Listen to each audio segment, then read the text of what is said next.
It started subtly. Her touch, once a source of comfort, had become a rarity. For months, maybe even years, I had tried everything. Gentle words, affectionate gestures, surprise date nights, and even late-night conversations just to reconnect. Each attempt was met with distance, a shrug, or polite avoidance. I remember the nights lying beside her, reaching out for a hand to hold, only to feel her pull away or bury herself deeper under the covers. The rejection wasn't harsh, but it was constant, quiet, and suffocating. I used to beg, plead even, for intimacy. Not out of lust, but out of a desperate need to feel close, to remind her and myself that we were still a team.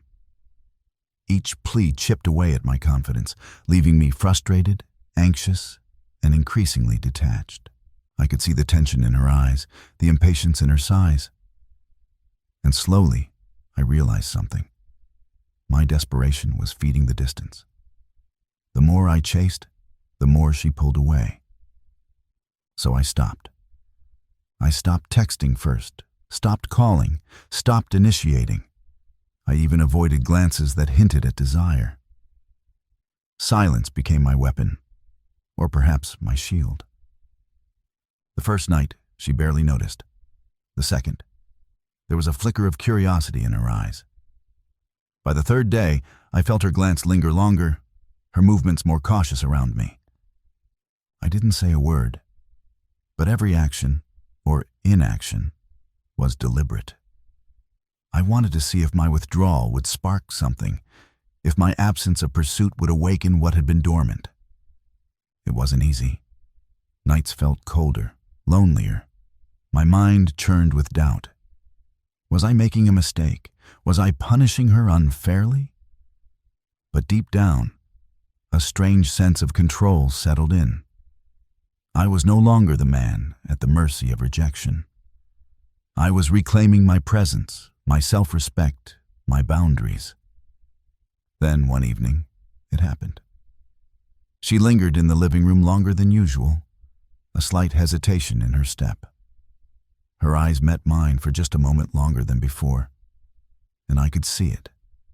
Curiosity, frustration, and something else, longing.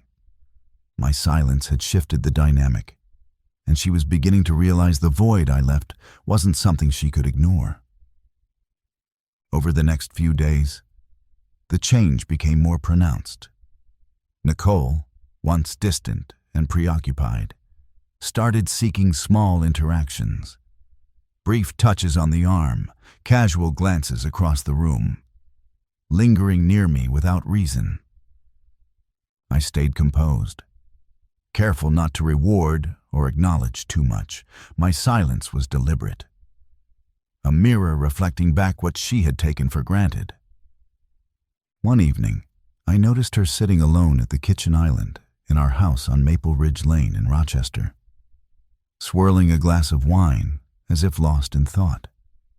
She didn't say a word, but the tension in her shoulders and the way her eyes darted toward me every few seconds told me she was wrestling with something internally. I continued reading in the living room, pretending not to notice. But inside, I was analyzing every small gesture. Each sigh, each hesitant step closer, was confirmation. My absence of pursuit was making her reconsider the space she had created between us. She tried subtle approaches, touching my shoulder as she passed, leaning slightly closer when speaking. But I remained still, almost cool, refusing to initiate any reaction. I wanted her to feel the effect of her distance, the emptiness that my silence created. And slowly, she did. The breakthrough came one late night. I was reading on the couch when she approached, hesitated for a moment, then spoke, her voice low and tinged with uncertainty. "Michael, can we talk?" That one question, so simple, carried months of avoidance, frustration, and unspoken longing. I didn't respond immediately. I just looked up, meeting her gaze steadily, letting the weight of my silence speak for me. She swallowed hard, her fingers fidgeting with the edge of her sleeve. I've been thinking about us. About everything. The hesitation in her words was telling. She was finally confronting the reality that my withdrawal wasn't anger. It was a signal. A mirror reflecting the neglect, the distance she had imposed on our relationship. I leaned back, keeping my tone neutral. "Go on," I said softly, though my heart was racing. She took a deep breath, gathering courage to bridge the gap she had widened. For the first time in months, she wasn't brushing me off or evading the conversation.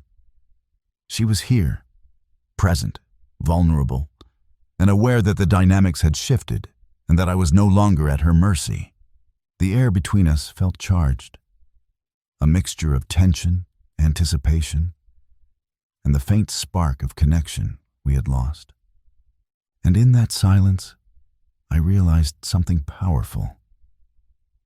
Sometimes withdrawal is louder than words, and absence can ignite the very desire that presence had dulled. The next few days were different. Nicole was noticeably more attentive, her gestures softer, her tone warmer. She began initiating small touches, brushing against me in the hallway, offering to sit closer during dinner, even catching my hand with a lingering hold. It was subtle, tentative, but unmistakable. She was testing the waters, realizing the value of the connection she had once taken for granted. I remained careful, maintaining boundaries while allowing her to step closer on her own terms. The transformation wasn't instant, but with each interaction, the walls she had built around herself started to crumble. One evening, as we sat in the living room after putting the kids to bed, she finally spoke with honesty and vulnerability. "Michael, I didn't realize how much I was shutting you out. I've missed this, us. I miss you." Her voice trembled, a mixture of regret and longing. For the first time in months, I felt the warmth return, the spark that had been absent, hidden behind routine and neglect. I didn't rush to hug her or offer reassurance immediately. Instead, I let the silence linger for a moment, letting her words sink in, and the weight of her admission settle between us. It was her moment, her acknowledgement, not mine. Then, slowly, I reached out. My hand brushed hers, tentative at first, and she responded instantly, leaning into the touch as if remembering a forgotten language. That night, we talked, really talked, for hours. Not about blame or past frustrations, but about the gaps we had created, the needs we had ignored, and the ways we could rebuild intimacy. Each word, each shared memory, each honest confession bridged the distance that had grown over time. By morning, the tension that had shadowed our relationship had shifted. Nicole, once distant, was now present, aware and intentionally seeking connection. My silence, which had once felt like a void, had become the catalyst for rediscovery. She realized that closeness isn't something to be taken for granted, that desire must be nurtured and respected. It wasn't magic, it wasn't instant forgiveness, but it was the start of reclaiming what we had lost. And in that quiet reclamation, I discovered a truth about relationships. Sometimes stepping back, maintaining your boundaries, and valuing yourself above the constant pursuit can awaken longing, respect, and connection in ways that pleading and chasing never will. I had stopped begging for intimacy, and in doing so, I had given her the chance to want me again. Not out of obligation, not out of guilt, but because she finally realized what she had been missing.